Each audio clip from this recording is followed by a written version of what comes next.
Eliana foi aí uma vez, chamou. Nós temos a equipe, nós temos a Escola Espírita, os professores morrem de vontade de ir. Sabe? Eliana Maria, ela esteve aqui com a gente. Eliana Maria, batalhadora aqui, viu, Célia? Nossa. Ela é.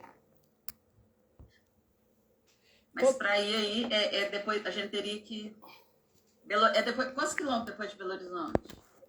Se você vier de ônibus, você está a 1 hora de Belo Horizonte. Se você vier de avião, você estará a 10 minutos.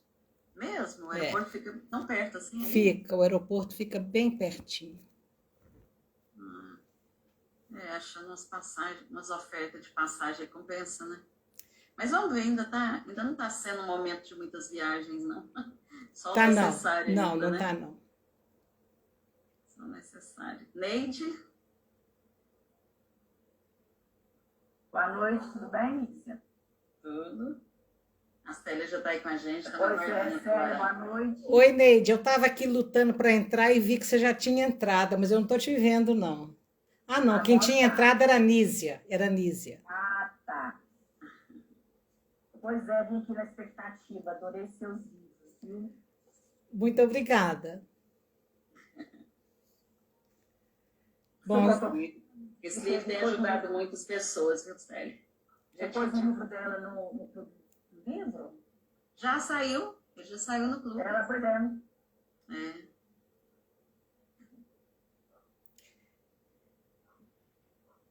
Ajuda muito, né?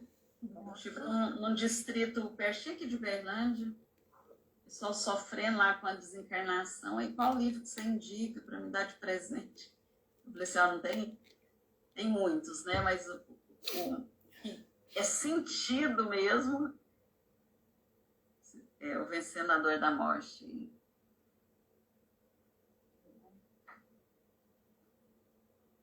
Essa dorzinha é uma dorzinha difícil, né, Célia? Eu estava pensando nós temos uma netinha, Célia, que ela nasceu com anemia falciforme, sabe? Ah, é?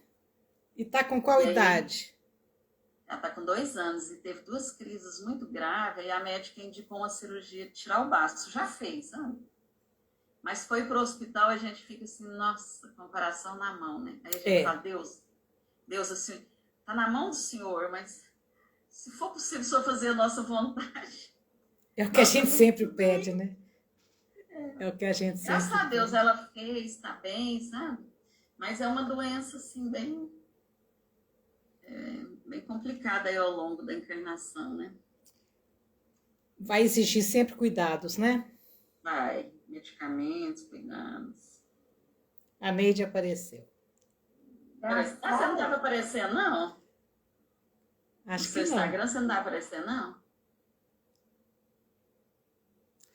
Pessoal do Instagram, a gente vai começar uma palestra sobre Vencendo a Dor da Morte às 9 horas, tá bem? Estou esperando aqui o pessoal do Concafras, né? Como é que é? Isso. É confraternização das campanhas de fraternidade Alta de Souza. Alta de Souza, eu lembro disso. Aí dá essa sigla, Concafras. Realmente. Eu vou desligar os telefones, vou desligar o interfone, tá? E fechar a casa. Vocês me dão licença um minutinho. Fica à vontade aí. Mas só tem o Uberlândia aqui, só eu de Goiânia aqui, ó. Tá bom. Não, e a Adriana Diniz tá aí, ela é sobrinha da Célia. Ela falou que ela é tímida, que ela vai ficar com a câmera desligada aí. Ah, tá. Mas tá entrando, né? Agora que liberou lá. Não, liberou e assim, falta 6 minutos para pronto, né? Então, você consegue. Rodrigo.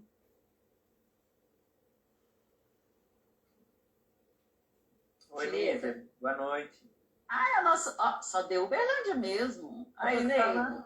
Ô, Rodrigo, a Neide, que nossa amiga de Goiânia, tá assim, mas só dá Uberlândia aqui. Tô vendo também lá no chat. Só tem Uberlândia.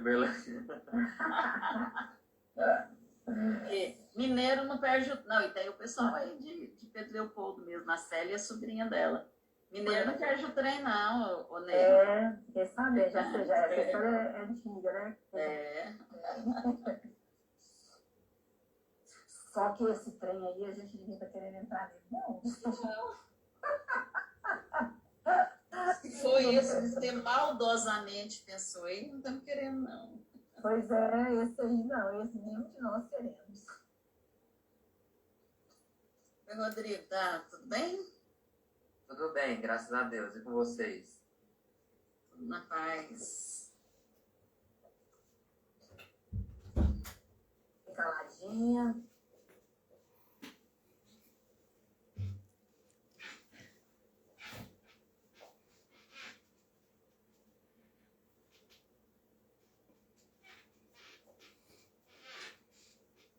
Oi, chegou uma cara nova aí, o Rodrigo. O Rodrigo é aqui de Uberlândia também, viu, Célia? Como é que vai, Rodrigo? Tudo bem? Trabalhador da área da caridade, estudioso. Isso é muito Sabe, bom. Célia, que assim, eu já tenho contato com o Espiritismo, acho que já são 12 anos. Mas o que me levou a estudar assim, de forma mais aprofundada foi seu livro. Ó, verdade? Porque eu li assim, com muito interesse, sabe? E me identifiquei muito com essas palavras. E foi assim, muito tocante. Foi um diferencial. E e eu cito muito a literatura espírita, né, Rodrigo? Sim, Você então, percebe que se o livro ficou bom, o mérito realmente não é meu, é da doutrina. Os fundamentos da doutrina são maravilhosos, né?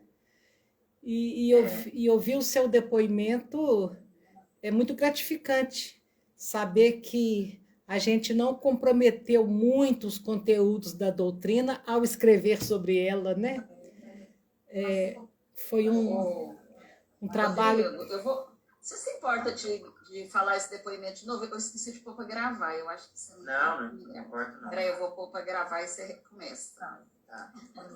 Recording in progress. Então, chegou aqui nosso amigo Rodrigo, aqui de Uberlândia. Boa noite, pessoal. Boa noite, Célia. Boa noite, Rodrigo. Um prazer revê-lo aí. Boa noite, pessoal. Quer dizer, um prazer conhecer você, né? Eu não conhecia você. Quando eu estive aí em Uberlândia, a gente não se viu, não, né? Não. Uhum. E eu conheci você através do seu livro, né? Do Vencendo a Dor da Morte, que tem o mesmo título da palestra, né? E, assim, já tinha 12 anos, mais ou menos, que eu tinha contato com a doutrina. Assim, foi logo no início da adolescência. E... assim, mas uma coisa meio superficial, né? De participar de palestra pública. E o que me trouxe, assim, aprofundar os estudos, sabe? Me interessar com muito mais intensidade foi realmente a leitura do seu livro. E graças a Deus não foi uma leitura pela dor, né? Porque poderia ter sido, como acontece com muitos irmãos, né? Assim, buscam o livro para tentar superar uma perda. E, assim, foi por um interesse, né? Que eu sempre questionei um pouco essa questão da morte, do luto, e me interessei muito, assim, tem muitos ganchos com a literatura, né, muitas referências, e fiquei apaixonado. Eu fico muito feliz, Rodrigo, de ouvir o seu depoimento, de ter estudado sem ser pela necessidade própria. Um dos nossos objetivos ao escrever esse livro foi exatamente dar ferramentas às pessoas que querem trabalhar na doutrina, consolando os que sofrem o luto. Se o livro ficou bom, você deve ter percebido que o mérito em momento nenhum é meu, é da doutrina, né? É da doutrina espírita, que tem ferramentas maravilhosas de superação. Então, muito obrigada pelo seu depoimento, eu fico muito feliz de ouvir isso. E sabe que acaba virando um presente excelente, né, pra gente dar para as pessoas. Já encomenda logo muito da editora, assim, e sempre que tem um aniversário, alguma coisa, você presenteia com o livro, porque ficou realmente muito bom. Assim, eu vejo o diferencial, Célia, a Neide falando. Assim, a perspectiva de esperança que o livro passa, né? Assim, porque muitas vezes a gente sabe, a gente estuda doutrina e tudo, mas ali na prática, você mostrou pra gente que é possível entender essa separação, né? Aceitá-la melhor e esperança realmente de que um dia a gente vamos estar todos, né, as pessoas do nosso coração aí que já partiram antes de nós. Pessoal, eu vou cortar só um minutinho, viu, Célia? Quem está chegando, nós já entramos aqui conversando, assim. Por isso que o Zoom é bom, que você tá, ou o Meet, ou essas ferramentas, você está junto com a pessoa que vai fazer o estudo, né? Você tá é como se estivesse ali numa sala de aula, batendo um papo mesmo. Mas aí a gente está no nosso horário, nós vamos fazer a prece, tá? Nós vamos dar uma pausa, a Julieta vai fazer a prece, e logo na sequência a gente faz uma pequena apresentação da Célia, apesar que dispensa, né? Que a Célia, a maioria das pessoas já conhece um pouquinho da Célia, ela é uma pessoa que aprendeu a estar nas redes sociais, todos nós tivemos que aprender, né, Célia? E isso tem feito um bem muito grande para todos nós. Então, convidamos aí a Julieta para fazer a prece inicial, todos vocês participando, todos nós. Então, vamos fechar os nossos olhos, elevar o nosso pensamento a Deus, nosso Pai, e o Jesus, nosso Mestre Maior, agradecendo a oportunidade de aqui estarmos participando desse evento de luz, recebendo tantos ensinamentos. Querido Mestre, pedimos o teu auxílio para que possamos ter o coração aberto para receber os esclarecimentos que nos serão dados pela nossa palestrante. Que possamos absorvê-los e aplicá-los em nossa vida, para que possamos caminhar com mais confiança e fé no auxílio e no amparo a nós concedido pela espiritualidade maior. E assim, querido Mestre, mais uma vez agradecemos e na certeza da sua assistência a todos nós, pedimos a permissão para dar início a essa palestra, dizendo graças a Deus, que Deus seja louvado hoje e sempre. Que assim seja. Bem, então, boa noite aos que chegaram. Nós estamos aqui com a nossa expositora, palestrante, amiga, né? Na verdade, uma divulgadora aí do Evangelho de Jesus e da doutrina espírita, Célia Diniz. Célia Diniz, como muitos aqui já conhecem, não vou falar todos que chegaram, várias pessoas depois, é autora do livro Vencendo a Dor da Morte, que narra a sua experiência de vida, uma história tão marcante que foi levada para o cinema através do filme e também do livro As Mães de Chico Xavier. Atualmente, Célia é presidente do Centro Espírita Luiz Gonzaga, fundado por Chico Xavier em Pedro Leopoldo. E como nós estaremos aqui juntos mesmo numa sala, a Célia vai conduzir da forma que ela quiser, se ela vai deixar depois para participação, né, dos presentes, também se fica à vontade. Célia, muito obrigada, que Deus te abençoe. Muito obrigada a você, Julieta, é uma alegria enorme estar com vocês. A gente estava conversando aqui um pouquinho antes, e eu percebendo que coisa incrível que é a reunião virtual, que a gente sente a presença, é possível sentir o carinho de vocês, mesmo estando aqui em casa, na minha casa, sozinha nessa noite. Então, é muito interessante esse tipo de encontro virtual, não é? Onde a gente sabe que não há distância para o afeto, né? Ele atravessa uma distância enorme. E assim como eu recebi o carinho de vocês, eu gostaria que vocês também recebessem o meu. Todas as pessoas que estão conosco, conectadas nessa noite, eu espero que o meu carinho, o meu respeito à dor de cada um, a minha solidariedade, possa alcançar, então, a cada coração. Muitas pessoas pensam que é impossível vencer a dor da morte, vencer a dor de sepultar um ente querido. Há mesmo pessoas que dizem, olha, eu sou espírita, eu entendo tudo sobre a vida que continua, mas não consigo conformar com a morte do meu pai, da minha mãe, do meu filho. Então é estranho, porque se você realmente é espírita, você consegue compreender melhor um pouquinho este fenômeno. Esse assunto, ele não é fácil e nem confortável de lidar. Quando a morte inesperadamente chega em nossa casa, em nossa família, levando os nossos amigos, é natural que a gente fale, não vou dar conta. E as pessoas que disseram, não, eu sou espírita, eu sou religioso, mas eu não dou conta da morte, são posturas de princípio, dos primeiros tempos. Logo em seguida, a gente vai conseguindo encarar de uma forma melhor. Então, quando a morte chega, nos leva a pensar na nossa própria finitude, né? E nós nos percebemos totalmente despreparados, totalmente deseducados para essa que é uma das grandes certezas da vida, né? Que é o morrer. E nós temos medo da morte.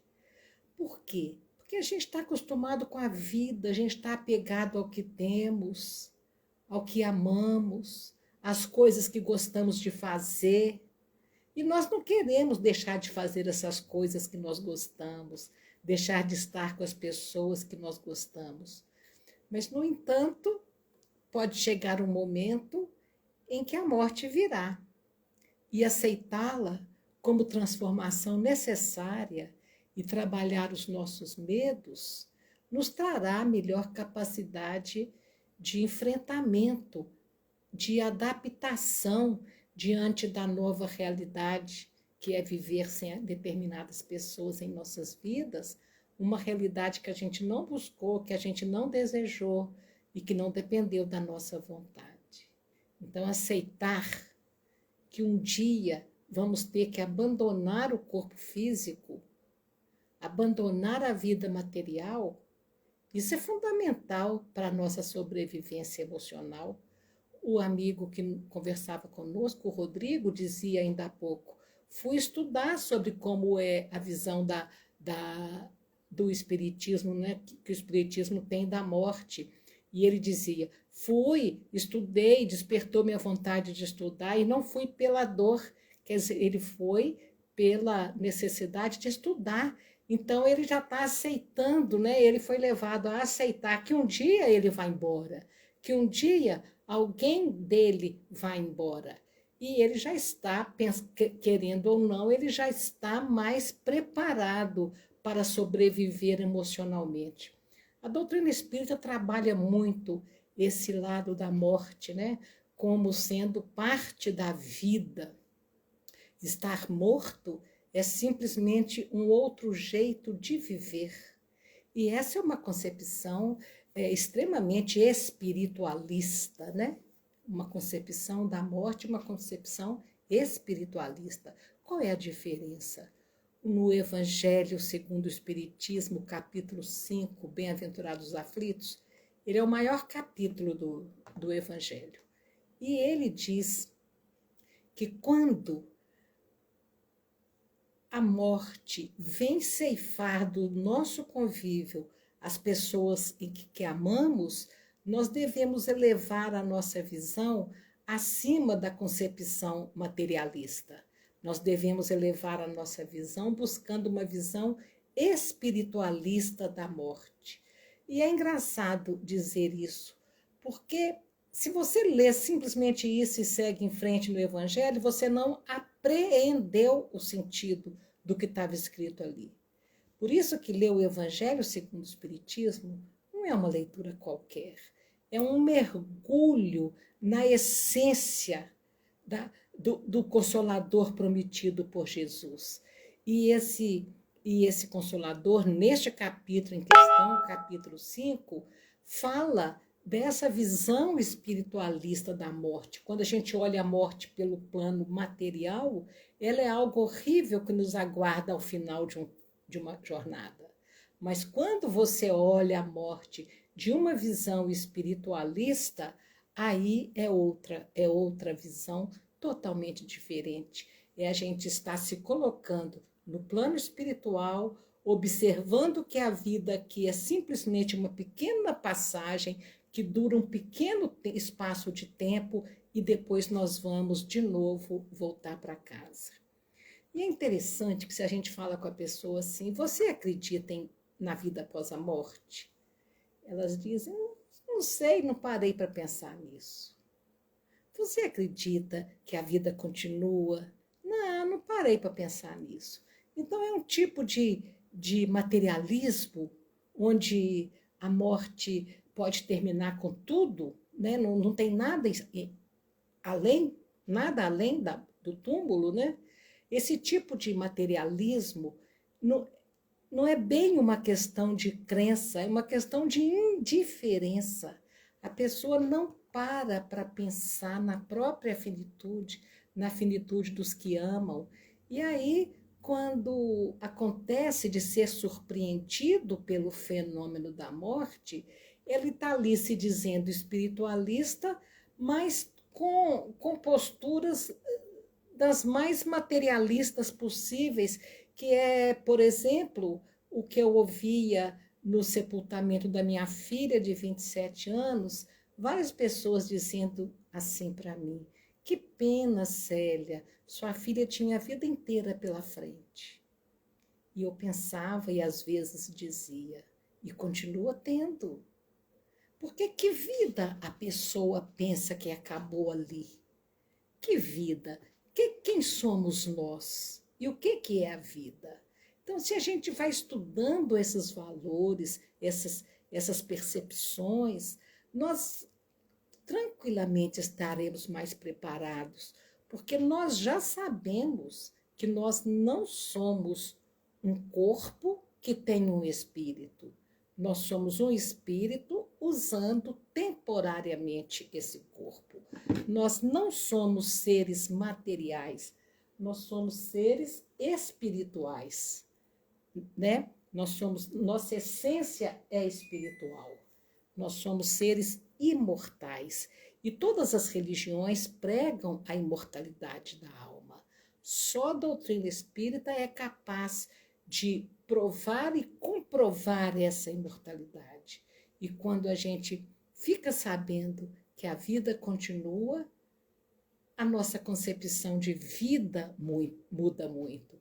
Porque se eu sou imortal, se a vida continua, esta percepção alarga os limites da vida para muito antes do berço que nos acolheu e muito além do túmulo que nos separa.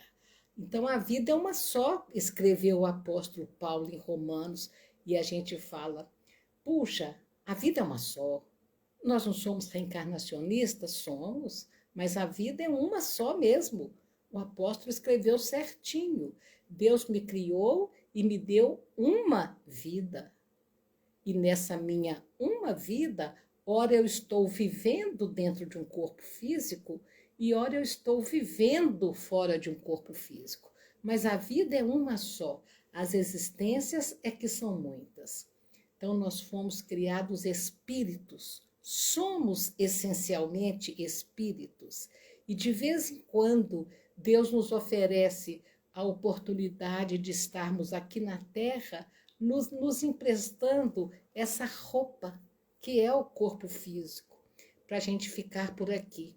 E a gente fica por aqui numa existência que dura o suficiente para cumprirmos nossa programação, nossas tarefas e objetivos desta etapa de nossa vida, que, de um modo geral, se resume em sairmos daqui melhores do que chegamos, de aprender a amar o nosso próximo, de aprender a desenvolver as potencialidades da nossa alma, visto que nós temos todas as virtudes latentes, né, dentro de nós, na fagulha divina que Deus nos dotou quando nos criou.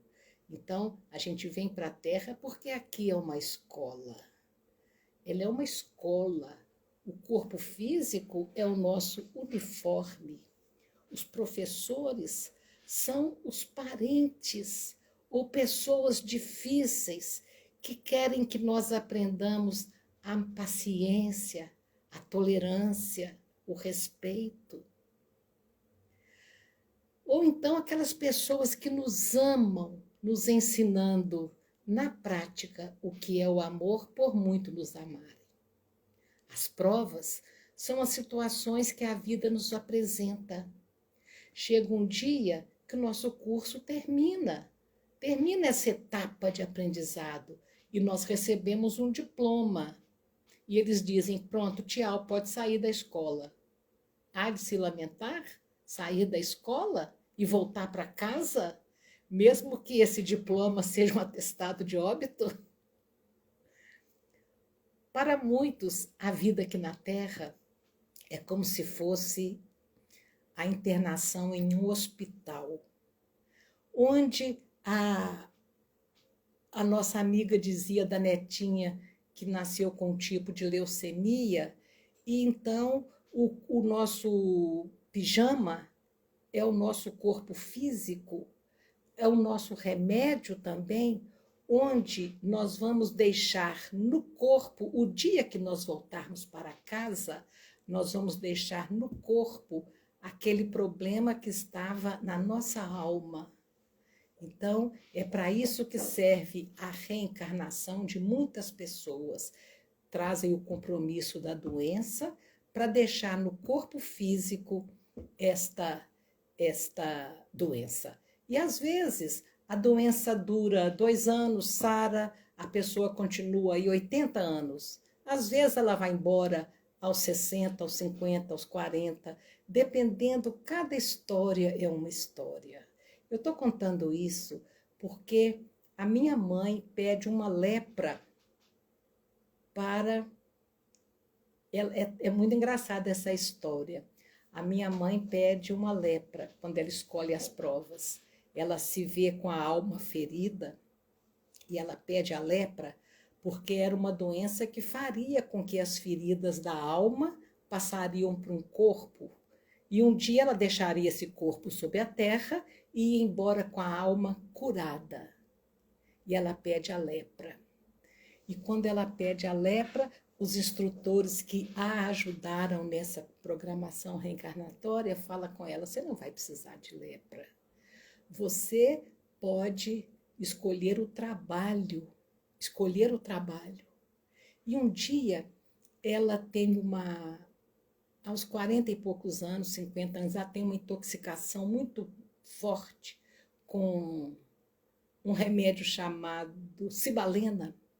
E nós morávamos na Fazenda Modelo nessa época, e o Chico Xavier trabalhava na Fazenda Modelo. Nossa casa era a poucos metros do escritório dele. Então, a minha mãe teve uma intoxicação por cibalena e o Chico passava lá em casa às tardes, depois do serviço, para aplicar os passes e curar aquilo ali de alguma forma. E quando ele curou tudo, aqueles eczemas, aqueles vermelhidões, ficou na testa da minha mãe uma mancha arroxeada, vermelho arroxeada. E minha mãe perguntou, Chico, essa mancha não vai sair? Não, ele falou, não, Lia, não vai sair. Nunca mais essa mancha vai sair, porque é para você, todas as vezes que se olhar no espelho, você se lembrar que nessa existência você trocou uma lepra por trabalho. Então, além de aqui ser um hospital onde você pode eventualmente escolher uma doença para purificar a sua alma, aqui é um campo e uma seara de trabalho.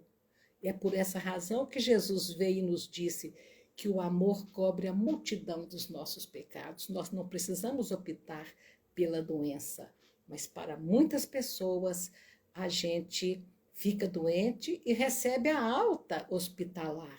E saímos do corpo físico livres daqueles efeitos, né, dos nossos atos que destruíam a beleza de nossa alma. E para muitos, a vida aqui na Terra é como se fosse uma penitenciária. O espírito está preso nas grades de um corpo físico que lhe limita todas as suas potencialidades, ele não consegue levitar, ele tem que se rastejar, caminhar pelo solo, ele não consegue lembrar por que escolheu determinada prova, por que está passando por determinada expiação, porque o seu cérebro físico não comporta as informações que a alma traz de outras existências.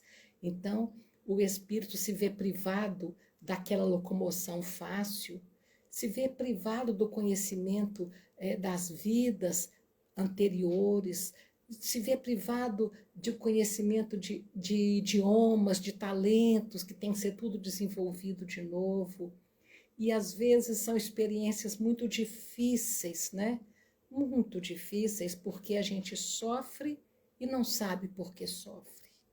Então, a religião existe na nossa vida para nos lembrar dessas coisas, De qualquer forma, quando nós viemos aqui para a Terra, nós já sabíamos quanto tempo nós ficaríamos aqui na Terra, nessa escola, nesse hospital ou nessa penitenciária. Nós já sabíamos como nós iríamos embora, como nós sairíamos daqui, que tipo de morte nós teríamos, porque nós podemos construir o nosso destino a cada dia, nós podemos mudar a nossa história a cada dia, mas existem 4 ou 5 coisas que nós não conseguimos mudar. E o nosso gênero de morte é um deles. E eu não estou falando isso de opinião própria, isso é um fundamento da doutrina espírita. Você pode mudar o seu gênero de morte se você antecipa a sua morte com uma vida sedentária.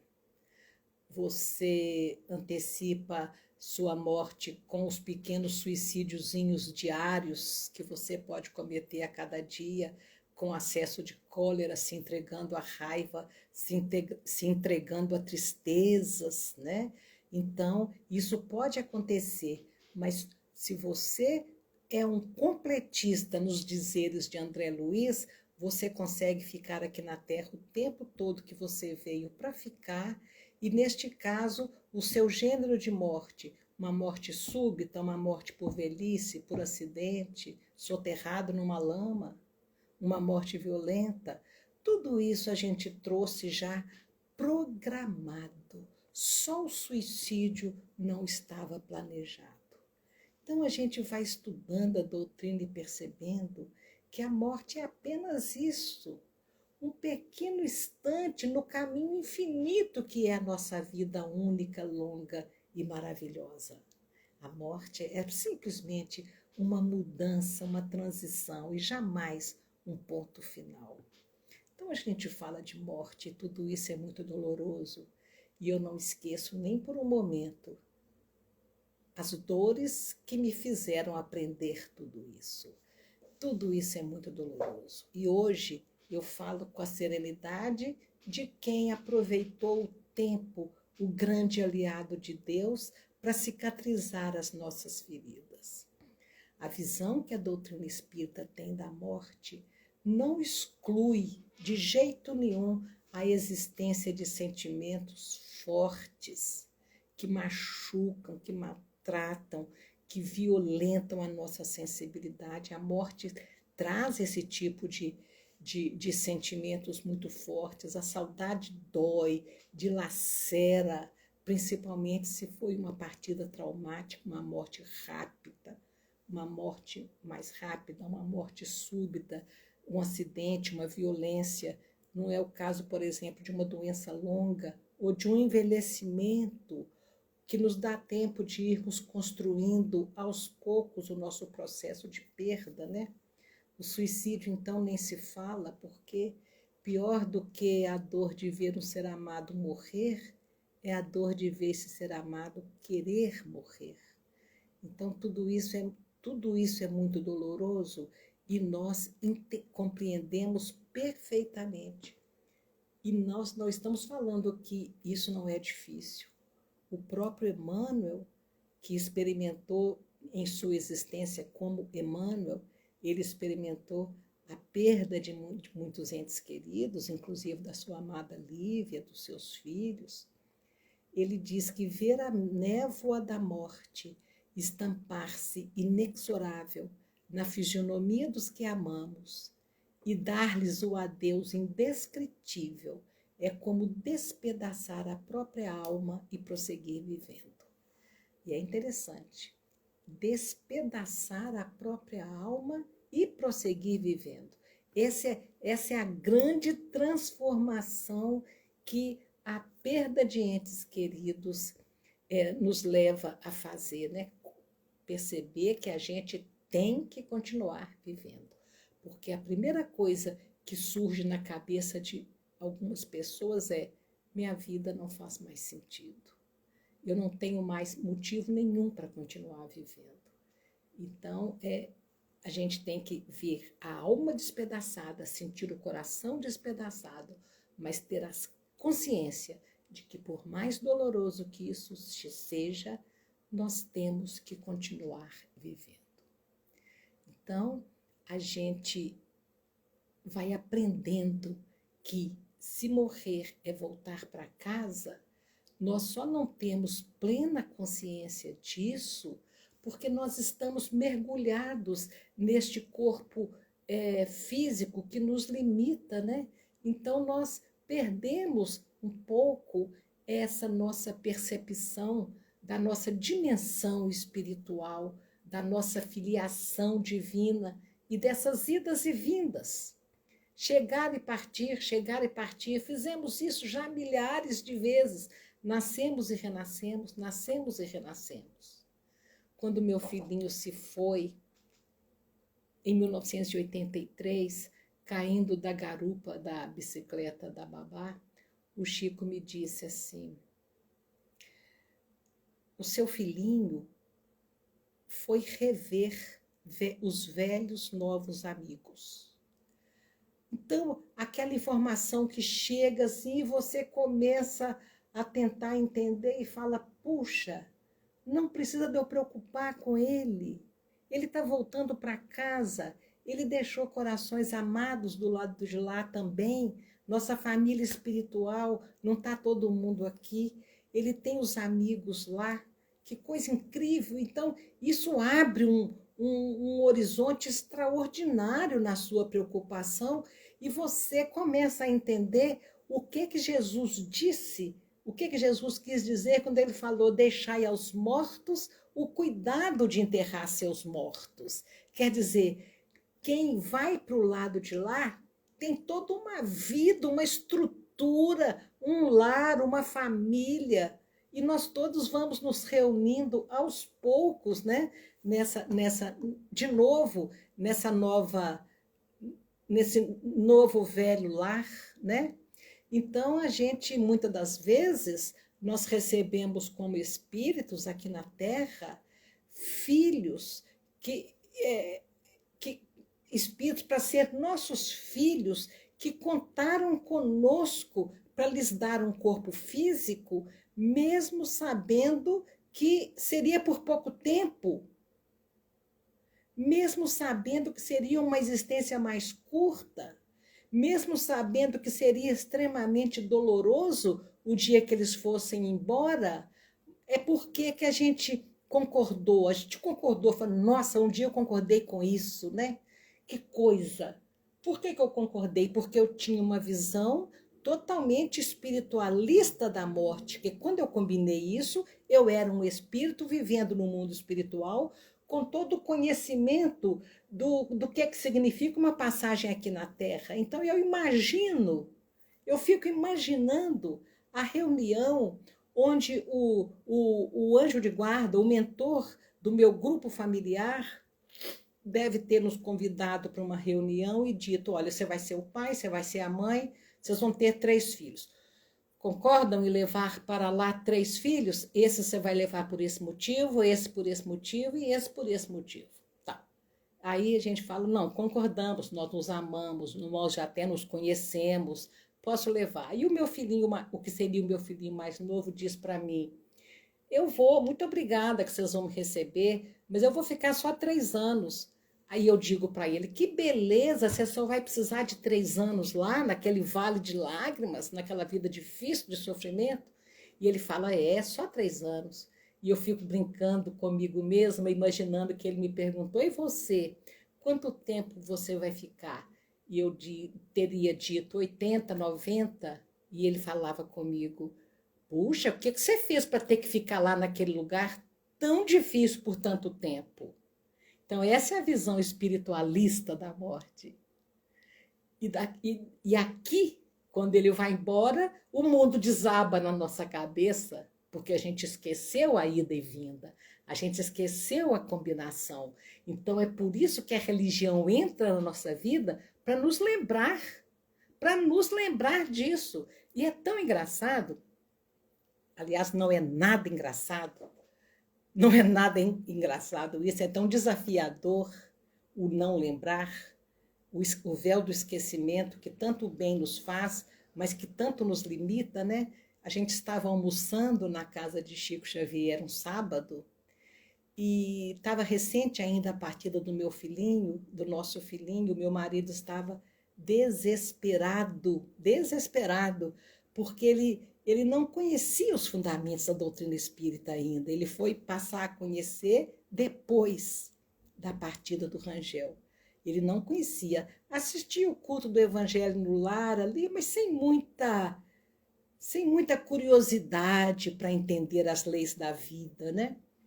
Então, ele estava desesperado, porque o que a doutrina espírita faz é tirar o desespero. Não tira a dor, mas tira o desespero. E eu acho que nós todos conseguimos entender a diferença entre um sofrer desesperado e um sofrer de sofrer mesmo. Meu marido estava desesperado. E ele então sai da mesa de almoço e vai chorar na sala do lado.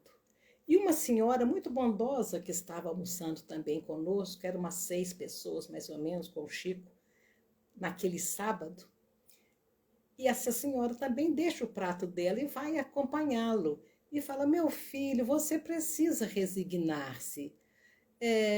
Você que pediu para passar por isso. E ele fala, o quê? Você pediu para passar por isso. Ele fala, eu não.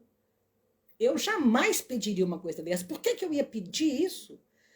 Você pediu isso para a dor servir de uma alavanca para o seu crescimento espiritual. E o meu marido diz, eu jamais sacrificaria, olha a visão, eu jamais, uma visão comum, uma visão que passa na cabeça das pessoas muito a miúde. Ele diz, eu jamais sacrificaria a vida de um filho para que eu crescesse espiritualmente. Ele completa, eu preferia ficar no fogo do inferno do que sacrificar a vida de um filho para que eu melhorasse espiritualmente. E enquanto ele estava discutindo, a mulher falava, você pediu para passar por isso? Ele dizia, não pedi. Pediu, não pedi. Aí Chico falou comigo assim, você está escutando Aguinaldo, minha filha? Eu falei, estou. Eu estava sem graça, inclusive. Você está escutando Aguinaldo, minha filha? Eu falei, estou. Ele falou assim, ele está lembrando. Ele não pediu para passar por isso. E eu falei com o Chico, quem pediu? Fui eu? Tipo, se fui eu, não fala, porque ele vai ficar muito bravo comigo. Ele falou, não, quem pediu não foi nem você, nem o Aguinaldo, foi o filhinho que pediu para que realmente a dor da partida dele fizesse com que vocês redirecionassem a vida, redimensionassem os valores e procurasse o desenvolvimento da espiritualidade. Então, o meu marido diz, eu preferia queimar no fogo do inferno. Então, eu refuto 2 coisas. Que inferno? Que inferno dói mais e leva mais sofrimento do que sepultar um filhinho? Onde mais sofrimento do que isso? E que vida ele pensa que ele estava sacrificando? Porque a vida do filhinho existia antes e continuou existindo depois. Então, é toda essa concepção e a gente percebe, queridos, como é difícil compreender a fundo os fundamentos da doutrina que tanto consolo nos trazem, mas que, a princípio, as pessoas têm muita dificuldade de entender. Eu acho quase uma desumanidade receber um enlutado nas nossas casas espíritas e dizer: você tem que conformar, com o dedo apontando, você tem que estudar a doutrina, você tem que conformar, você tem que aceitar, porque você precisa estudar, porque a vida continua, você tem que compreender isso. Então, imagina que empatia louca é essa nossa.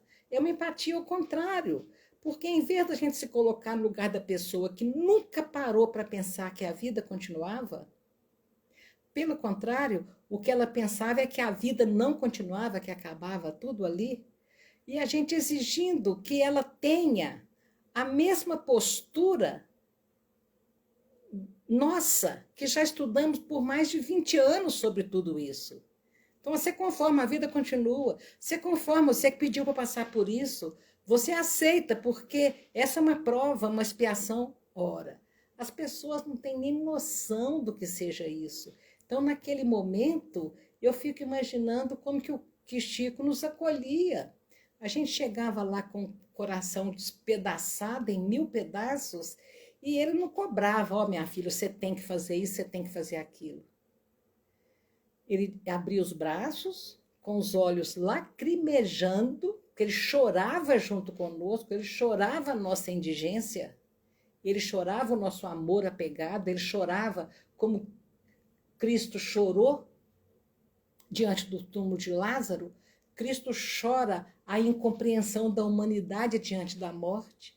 E Chico, com os olhos lacrimejando, ele abria os braços, abraçava a gente e dizia: ô, minha filha, como está doendo no nosso coração a saudade do filhinho, não é?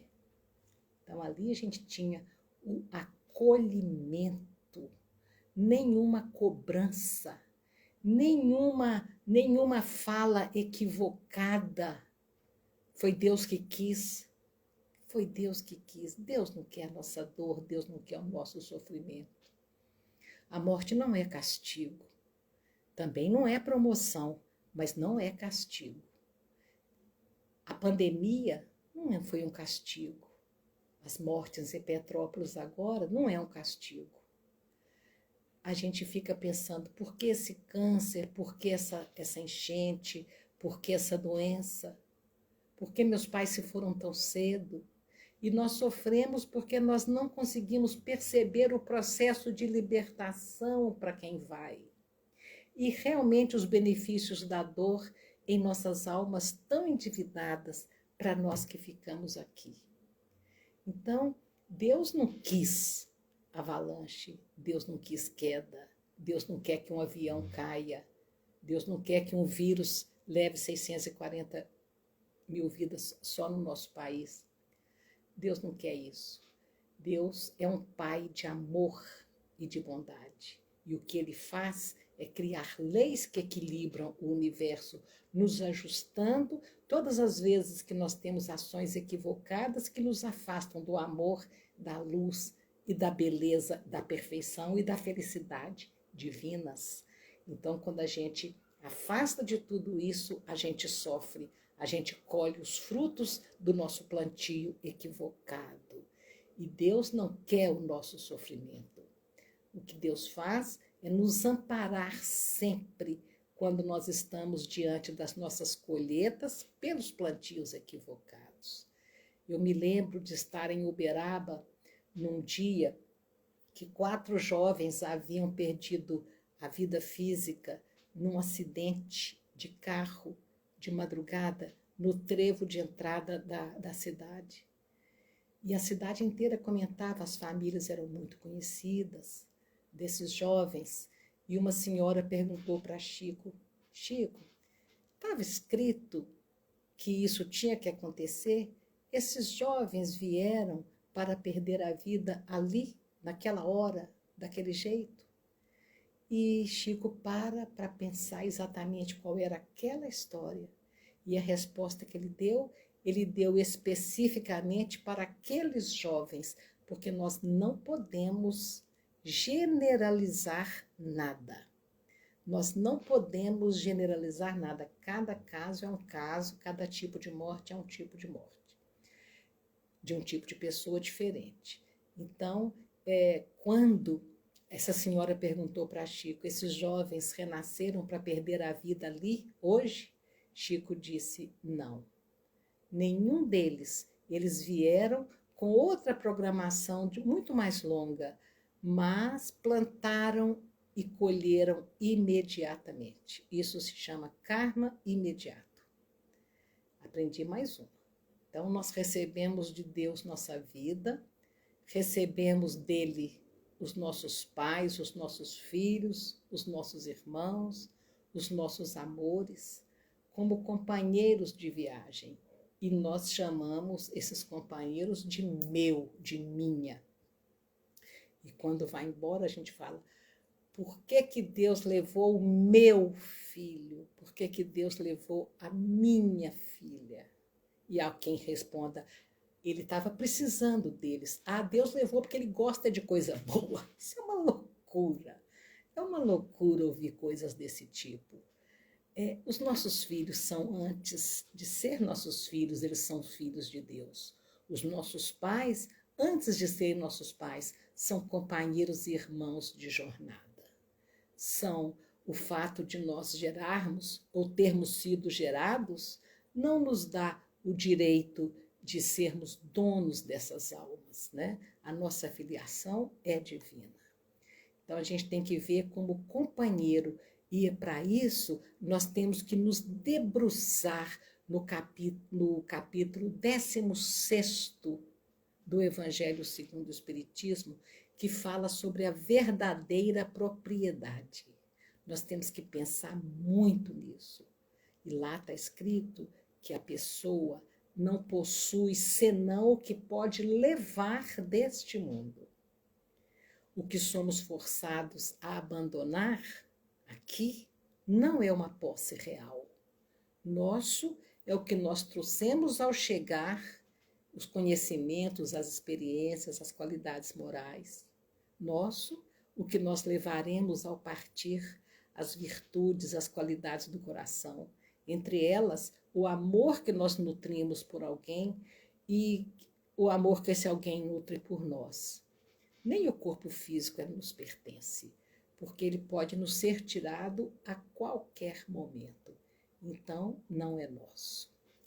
Eu não sei se já está na hora da gente ir finalizando. Já está na hora, né, da gente já ir partindo aí para o final. Falta 15 minutos, sério. Sim, eu quero contar uma história de um psicólogo, né, o Viktor Frankl. Ele era judeu, morto em 1937. Ele era austríaco e ele foi parar no campo de concentração com sua família. Ele foi mandado para um gueto, depois para vários campos de concentração. Então, nem precisa da gente mencionar o que se passou com ele nesses locais, né? Como se não bastasse um aborto forçado pelos nazistas, que o casal estava esperando um filho. Ele perdeu também todos os seus pais, seus irmãos, muitos amigos. Perdeu várias pessoas. E ele sai desse campo de concentração querendo mostrar ao mundo que o ser humano é capaz de se recuperar das pancadas, e ele traz o sentido de resiliência, né? Que é aquela capacidade, se fosse na química, na física, do metal, o alumínio leva uma pancada e em determinadas condições de temperatura e pressão, esse alumínio é capaz de recuperar a forma anterior e continuar como se nem tivesse levado pancada nenhuma. E o Viktor Frankl, ele também quer dizer isso, que nós, seres humanos, somos feitos de uma matéria e de um espírito que somos capazes de superar qualquer tipo de dor e prosseguir vivendo. E ele, então, escreve um livro que fala sobre esse sentido da vida. O livro é uma maravilha, mas uma frase me chama muita atenção. Ele diz: a vida não é insuportável pelo que nos acontece, mas pela falta de sentido do que nos acontece. Então, ele não tem resposta para o sofrimento, ele não sabe por que as pessoas sofrem. E a mensagem de Jesus, vista pelas luzes da doutrina espírita, nos presenteia com o problema do ser, do destino, da dor, do porquê sofremos, do porquê morremos de determinado tipo ou não. Então, a gente falava de planejamento reencarnatório.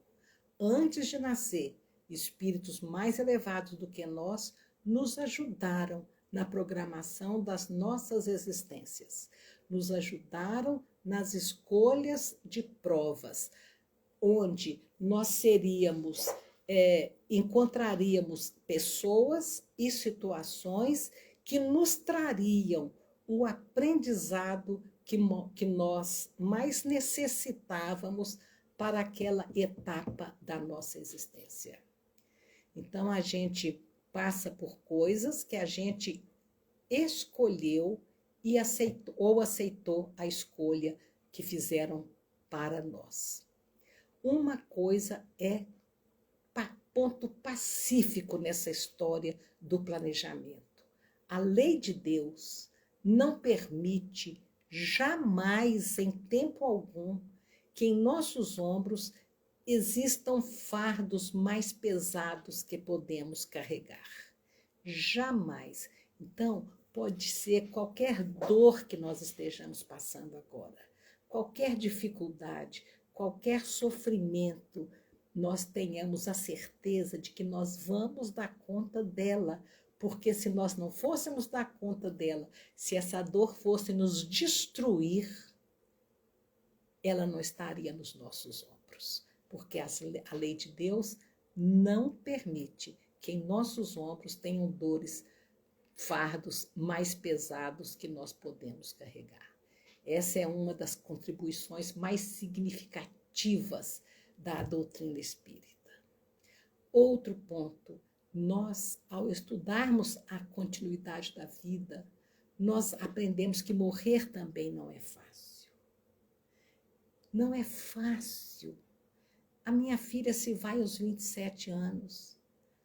Linda, estava noiva, tinha planos de começar a construir a casinha deles dois, estava feliz, estava empregada, tinha muitos amigos, curtia a vida doidado, e de repente ela se vai. Vocês acham que é fácil acordar do lado de lá e falar: realmente, a vida continua. A vida continua. Isso é lindo, é maravilhoso, poder continuar a vida, mas até readaptar-se à nova vida é um processo tão doloroso para quem vai como para quem fica. Não tenhamos dúvida disso. Vocês acham que ela acordou lá e se viu sem os amigos, sem o noivo, sem a nossa presença e ficou feliz porque a vida continua? Ela sim, ficou feliz porque a vida continua, mas algum tempo depois. No princípio, ela precisava de desencarnar, porque morrer, o mosquitinho da dengue matou. Mas desencarnar é deixar para trás todos os projetos da vida material, todos os planos, e ter força para sonhar de novo, para ter novos sonhos, novos projetos. Isso é que é desencarnar. E uma mãe espírita sabe que isso não é fácil. E onde que o filho busca a força para enfrentar esta dificuldade? No coração dos pais, no coração de quem lhes ama. E é nesse coração que eles têm que encontrar incentivo, ânimo, força, coragem para continuar. Então, no meu coração, a minha filha não podia encontrar em momento nenhum o lamento: que pena, querida, que você não está mais aqui. ela tinha que encontrar e eu tinha que buscar forças onde fosse para poder oferecer para ela um coração fortalecido na esperança do reencontro. Fortalecido na certeza de que aquela dor nós daríamos conta dela. Foi aí que eu pude compreender por que nós devemos amar a Deus acima de todas as coisas. E eu ficava pensando, como é que se ama a Deus mais que se ama a um filho, a um pai, a uma mãe, aos nossos amores? Com a partida de Mariana eu descobri, porque só amando a Deus acima de todas as coisas foi que eu fui capaz de entregar a minha filha para ele e ter força para dizer, segue em frente, querida. Deus é seu pai, Deus é meu pai, e nós estaremos mais do que nunca amparadas para dar conta disso. Você vai dar conta disso, eu também vou dar conta disso, e mais à frente nós encontraremos. Então, é este o aprendizado que a morte traz. O sentido do verdadeiro amor. Amar um filho que chega é muito fácil, mas o verdadeiro amor a gente começa a aprender quando tem que entregar esse filho de volta. E a gente entrega. Entrega para o verdadeiro pai. E consegue sobreviver e sair lá fora. Sair adiante com muita esperança. Quando eu olho para trás, eu bendigo o berço espírita que me acolheu. As bênçãos que eu pude receber dessa doutrina maravilhosa que tanta ferramenta nos oferece de consolação, de conforto. Vencer a dor da morte é muito mais fácil para quem aprendeu a vencer a dor da vida. A dor da vida. Eu encerro contando uma história que um pastor contou no dia de um culto ecumênico da formatura da Faculdade de Direito. A gente estava falando junto com ele, e ele conta a história de um pai que sepulta a esposa. Eles eram jovens, 40 e poucos anos.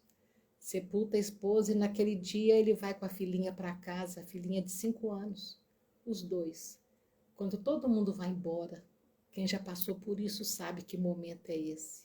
Os amigos já se foram, o chazinho já esfriou, todo mundo foi embora e você entra para dentro do seu quarto e naquele momento é você e Deus e sua dor.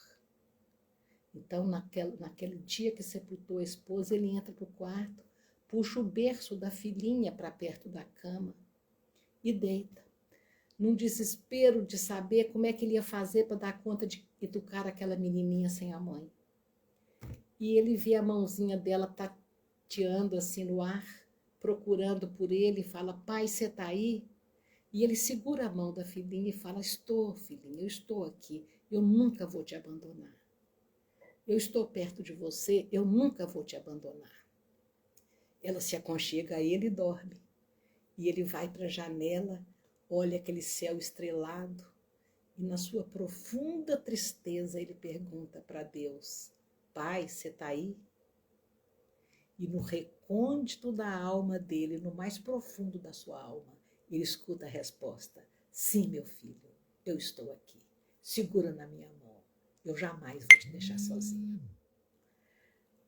É isso que é vencer a dor da vida para aprender a vencer a dor da morte. Que Jesus nos abençoe hoje e sempre. Muito obrigada a todos. Bem, Célia, nós temos ainda 6 minutinhos aqui. Pode abrir para alguma pergunta? À vontade, querida. A Vanete está aqui. A Vanete escreveu ali, né?